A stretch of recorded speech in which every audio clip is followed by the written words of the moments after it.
Foarte frumos. Și vii la mine în birou. Mergem la spital să te consulte medicul.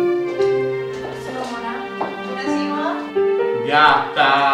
Spuneți-mi, ați vorbit cu Daniji? Sigur, săptămâna viitoare în clinică. E vreo problemă?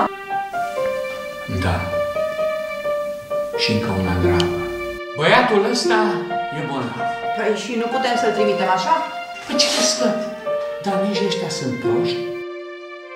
Și atunci ne ciuruie ca pe iepuri. Fugisem încă de la 10 ani din centrul de plasament, deoarece aflasem de la televiziunea locală că directoarea orfelinatului a fost arestată pentru trafic de minori, iar eu urma să fiu vândut în Danemarca pentru organe. Acum am ajuns pe stradă. Sunt în voia sorții.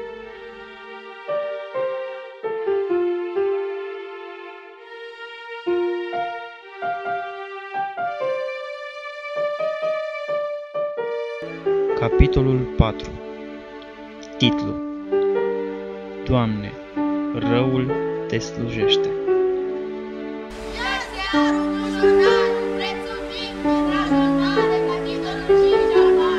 Tot ce vreau este ca acest jurnal să fie publicat și să fie distribuit în toată lumea, iar încasările rezultate să fie donate orfelinatelor și centrelor pentru bătrâni.